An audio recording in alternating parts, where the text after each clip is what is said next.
Imaginez un chef d'orchestre, mais au lieu de violon et de piano, ces musiciens, ce sont des robots, de l'intelligence artificielle et des lignes de code.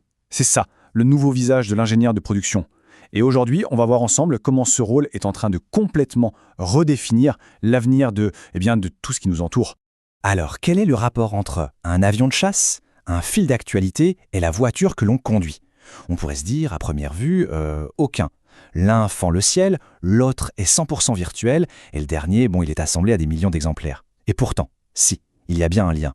Dans les coulisses de leur création, on retrouve la même expertise, le même rôle absolument clé. Ce fil conducteur, c'est lui, l'ingénieur de production. C'est le héros méconnu de la fabrication. Peu importe que le produit soit fait d'acier ou de lignes de code, c'est lui le chef d'orchestre. Sa mission, c'est de s'assurer que toute la symphonie de la fabrication, qui est incroyablement complexe, se déroule sans la moindre fausse note. De l'idée de départ jusqu'à la livraison de millions, voire de milliards d'unités. Ok, alors, pour bien comprendre où va ce rôle, il faut déjà savoir d'où il vient. Commençons par les bases. Traditionnellement, son royaume, c'est l'usine. C'est le maître de l'usine. Dans l'industrie, disons, classique, l'ingénieur de production, c'est vraiment la clé de voûte. C'est la personne qui est responsable de toute la chaîne, du début à la fin. On parle des matières premières qui arrivent jusqu'à l'expédition du produit fini. Son but, c'est que tout soit optimisé, que tout tourne parfaitement. Concrètement, ça veut dire quoi?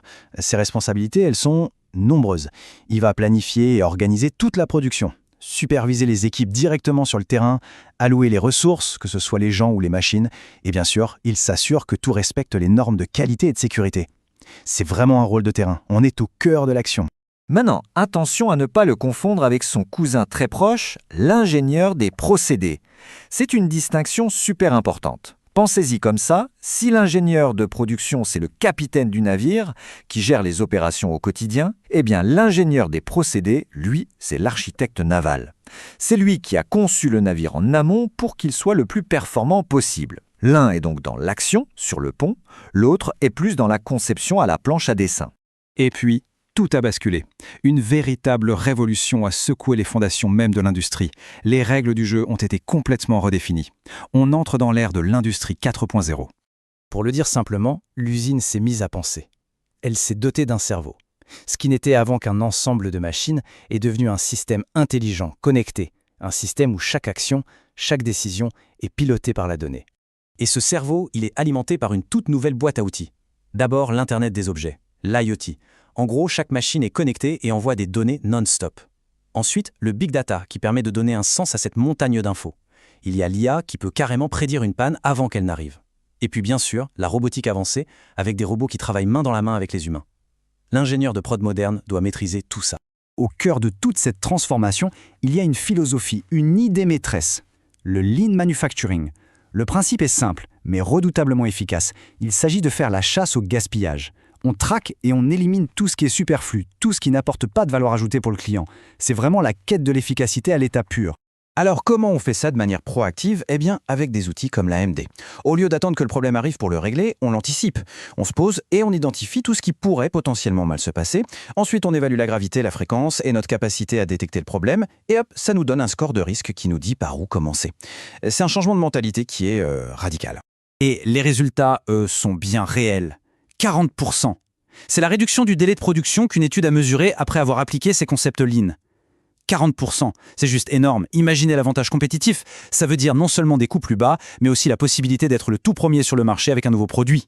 Ok, donc pendant que l'ingénieur industriel voyait son usine se transformer, une autre version de ce rôle naissait dans un univers totalement différent. Un univers fait de code et de serveurs. Celui de la tech. Cette citation de Jason Kalich de chez Meta, elle résume tout. Une approche de tolérance zéro envers les opérations manuelles.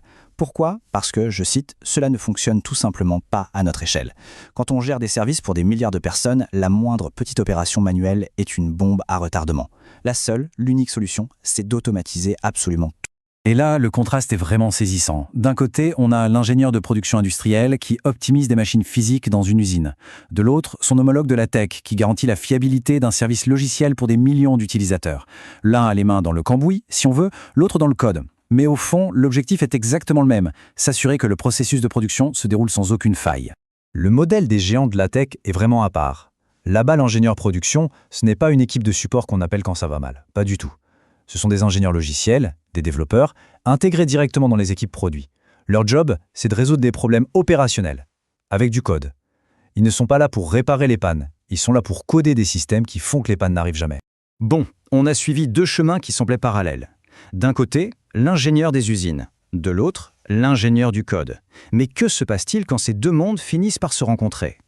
C'est précisément là qu'émerge une nouvelle figure, l'ingénieur Nexus. Et oui, la frontière est en train de s'effacer complètement. Une usine moderne, aujourd'hui, ça génère autant de données qu'un site web à gros trafic.